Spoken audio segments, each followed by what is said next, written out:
Assalamualaikum warahmatullahi wabarakatuh. Let me introduce myself. My name is Saputra, Class A from English Education Department. In this video, I will read the text entitled The Age of Immigration. European immigration to the United States has been continuous since 1607, but the most significant period of such immigration occurred between 1820 and 1920. During this time, a total of 30 million immigrants arrived in the country in successive waves. For the first 70 years, almost all came from northwest Europe, especially from Britain, Ireland, Scandinavia, and Germany. Then, as the flow of immigration from this country declined, large numbers of people began to make the journey across the Atlantic from Italy, Hungary, Poland, Russia, Greece, and other countries of southern and eastern Europe. A number of factors lies behind people's decision to leave their European homes. Some people were escaping from political oppression in their homelands.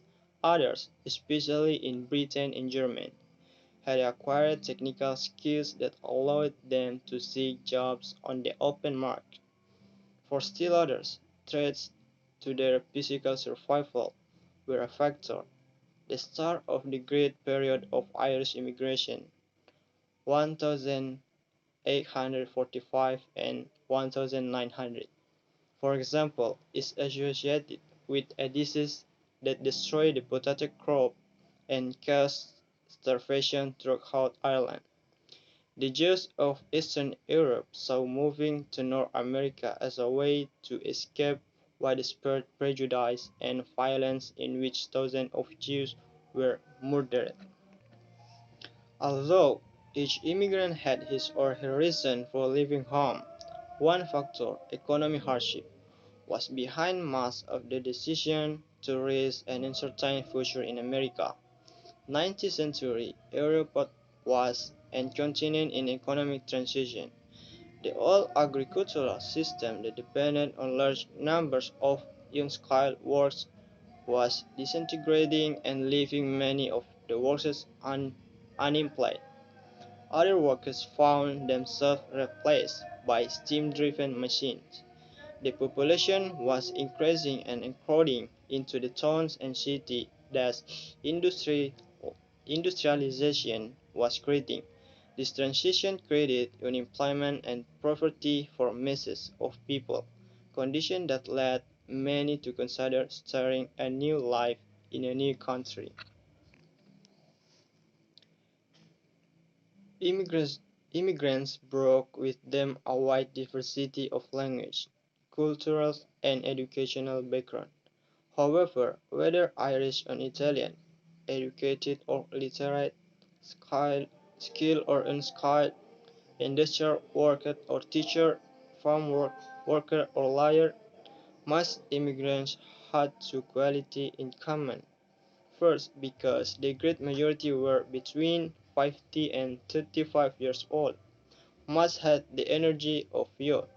Second, they were willing to make sacrifices for the future in a country they considered the land of opportunity, and considerable sacrifices were demanded for them.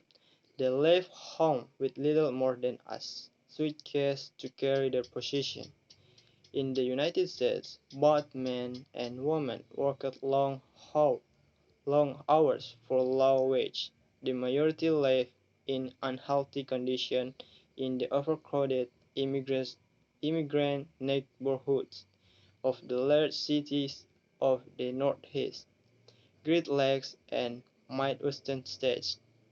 They suffered with widespread discrimination as each wave of new immigrants met many of the same prejudices and fears the early immigrants had experienced.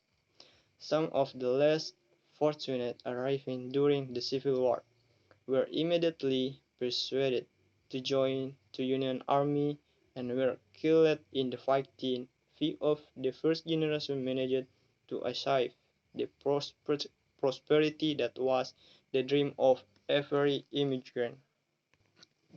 The result of the first generation sacrifice first became visible in the generations that followed. Within three generations, most non-English speaking immigrant families had acquired a new first language. The children and grandchildren of immigrants who spoke Swedish, German, Italian, and more than 20 other languages became native speakers of English. This process of language shift is one of the most significant features of immigration history in the United States.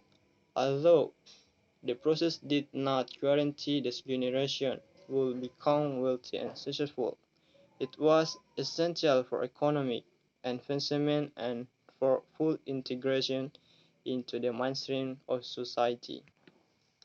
The shift to English was accompanied by another change that took place in second-generation immigrant families.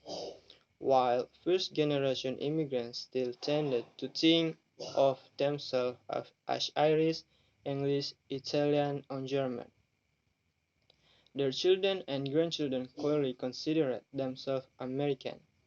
A story that was told by an English immigrant symbolizes a process that must have taken place in most immigrant households.